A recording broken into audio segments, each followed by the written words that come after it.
Assalamualaikum warahmatullahi wabarakatuh. Pemirsa Mutiara Iman yang dirahmati Allah, apa kabar Anda hari ini?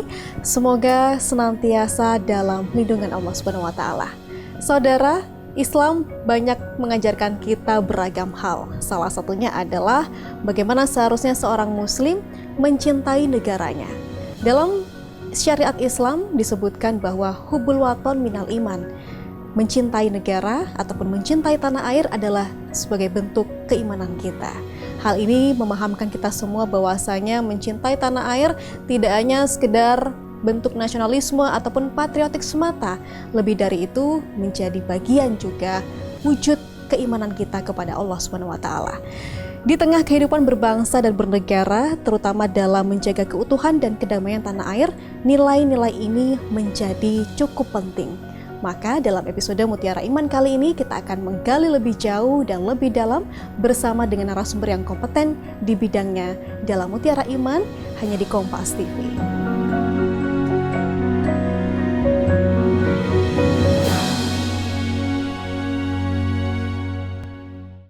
Kali ini sudah hadir di studio Kompas TV Jember, Ustadz Ahmad Rahmatullah STHI. Assalamualaikum Ustadz, apa kabar hari ini? Waalaikumsalam warahmatullahi wabarakatuh. Baik, alhamdulillah. Sehat nggak Ustadz? Alhamdulillah. Semoga selalu sehat pastinya amin, di tengah amin. Cuaca yang tidak bisa ditebak kali ini ya. Amin, amin.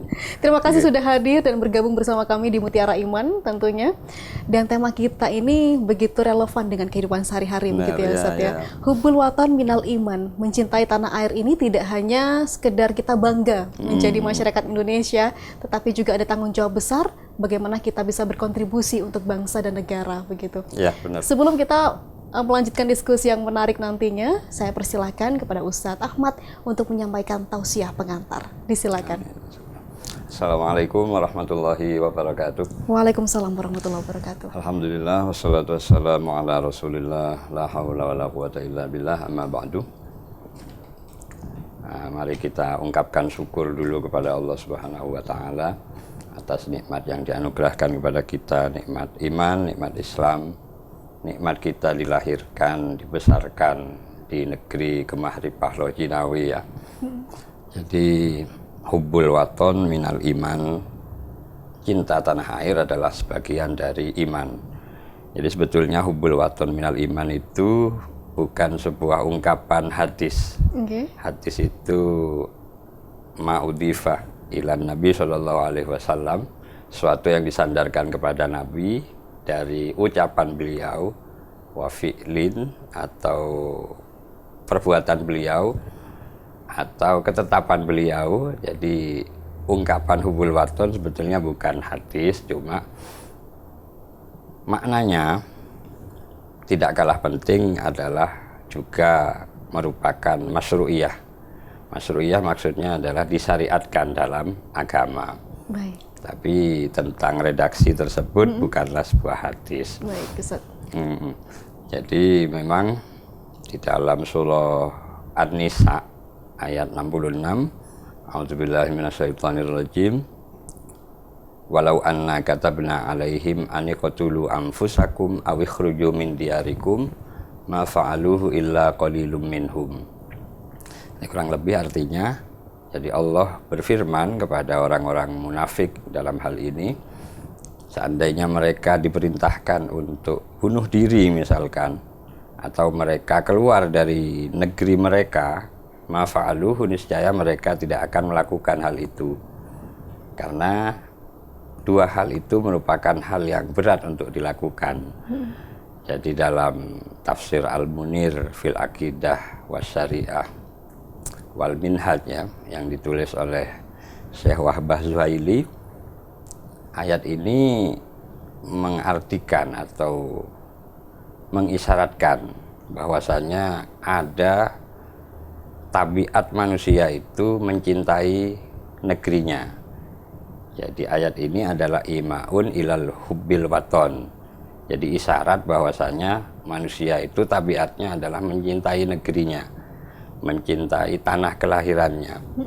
Jadi tidak heran kalau ini diartikan sebagai tabiat, berarti siapapun yang lahir dalam kondisi negeri seperti apapun, dia akan tumbuh cinta tanah air. Jadi nggak heran ya, misalkan di padang Sahara ada pemukiman, ada penduduknya gitu. Kenapa mereka nggak pindah ke tanah yang subur saja? Ada daerah tandus tapi masih ada pemukiman, ada masyarakat.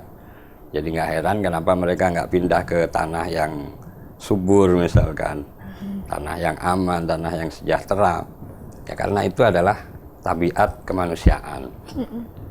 Jadi ayat ini mengisyaratkan kalau sebetulnya cinta tanah air itu adalah tabiat kita, fitrah kita yang memang dianugerahkan oleh pencipta bagi setiap manusia yang lahir di muka bumi.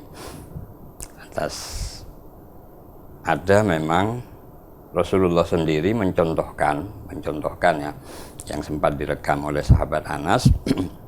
Jadi Rasulullah jika pulang dari bepergian, idza qadima min safarin, apabila pulang dari bepergian terus fanadhara ila juduratil Madinah, kemudian melihat kampung halaman beliau, tembok-tembok rumah orang Madinah, jadi beliau mempercepat laju untanya. Jadi sampai menggerak-gerakkan sehingga lajunya unta semakin cepat karena cintanya beliau kepada Madinah, karena kerinduan beliau kepada Madinah. Nah, ini mengisyaratkan bahwasanya sebetulnya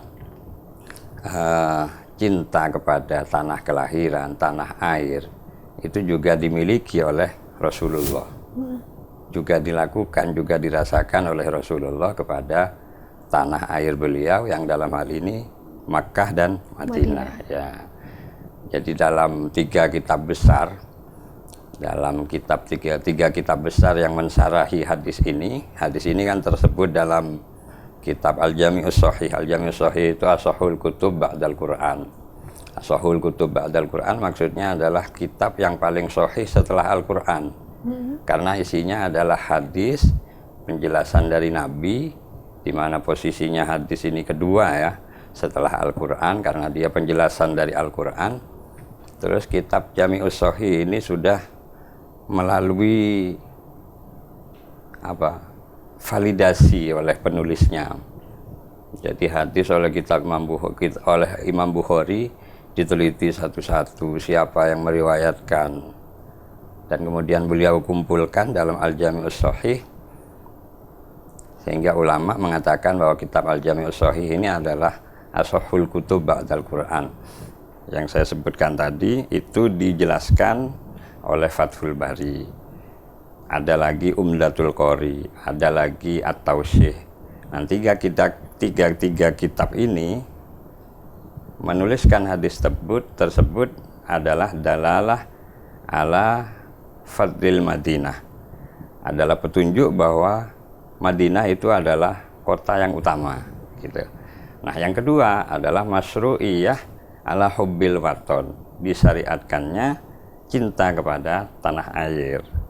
Jadi hadis ini pertama menunjukkan keutamaan kota Madinah, dan yang kedua adalah disyariatkannya hubbul waton atau cinta kepada tanah air, dan hanin ilaihi, dan kerinduan kepadanya.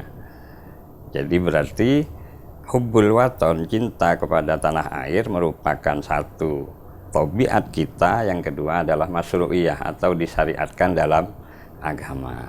Baik. Jadi dua poin itu saya kira penting untuk kita jadikan pegangan dalam mengisi kemerdekaan kita dalam konteks tantangan global hari ini ya.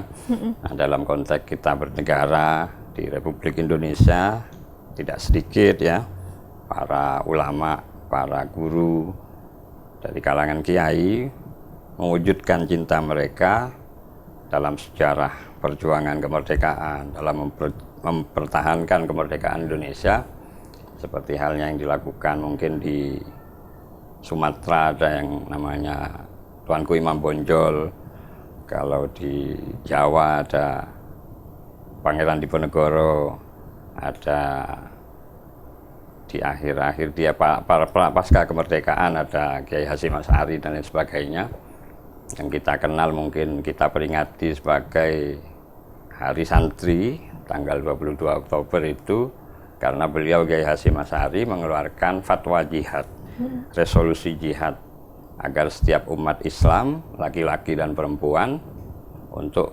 bersama-sama mempertahankan kemerdekaan Indonesia, untuk mendatangi musuh dalam radius 94 km, wajib untuk menyongsong datangnya Belanda pada waktu itu yang diboncengi oleh Inggris di Surabaya.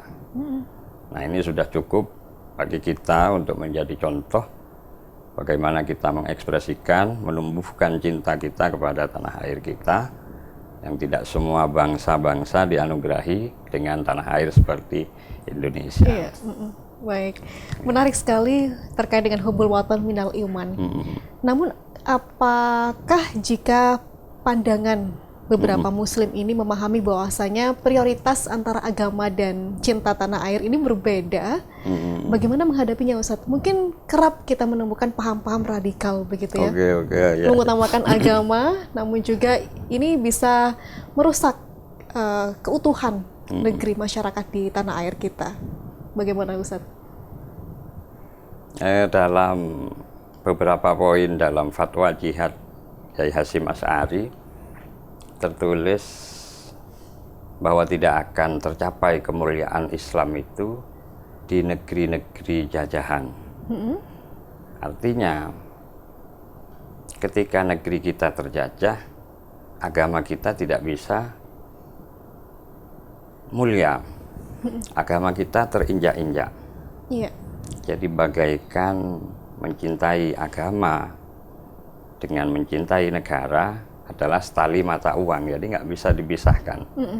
Orang yang cinta kepada agama tentu nanti akan cinta kepada tanah airnya. Jadi teringat saya itu bahwa siapa ya, Zawi Imron ya, Zawi Imron, beliau punya puisi, Indonesia adalah sajadah. Indonesia adalah sajadah sampai kita bersujud kepada Allah. Di tanah air Indonesia kita minum sehingga menjadi darah. Di tanah air Indonesia kita makan sehingga menjadi daging. Di tanah air Indonesia kita menghirup udaranya sehingga menjadi nafas. Jadi tidak bisa dipisahkan ketika kita mau sholat tapi sejadahnya kotor, sejadahnya najis misalkan. Kita nggak bisa sholat karena itu merupakan sebuah syarat untuk melakukan ibadah sholat. Jadi cinta agama adalah juga cinta tanah air, tidak bisa dipisahkan. Sebuah paham yang perlu kita mengerti betul begitu ya, Ustadz. Jika tidak, maka paham-paham radikal yang mungkin ini memuat kepentingan beberapa kelompok saja bisa merusak tatanan ataupun kerukunan masyarakat Indonesia sendiri. Terkait dengan tantangan global, pastinya berat sekali untuk kita menjaga kebersamaan ini. Banyak sekali hal-hal yang berbau dengan teknologi yang ini mengancam kebersamaan kita begitu ya. Benar. Kerap kita menemui di media sosial saling caci maki padahal hanya sekedar berbeda pendapat dalam hal yang ringan begitu, hal yang kecil. Menjelang ini pemilihan ataupun pemilu kemarin, kemudian kita menghadapi pilkada serentak ini, biasanya cukup sering kita menemui perbedaan begitu. Nah, untuk bisa mencintai tanah air dan kita memahami relevansinya dengan tantangan global ini seperti apa, kita akan lanjutkan di diskusi segmen berikutnya, Ustadz. Ya, dan saudara tetaplah bersama kami dalam Mutiara Iman.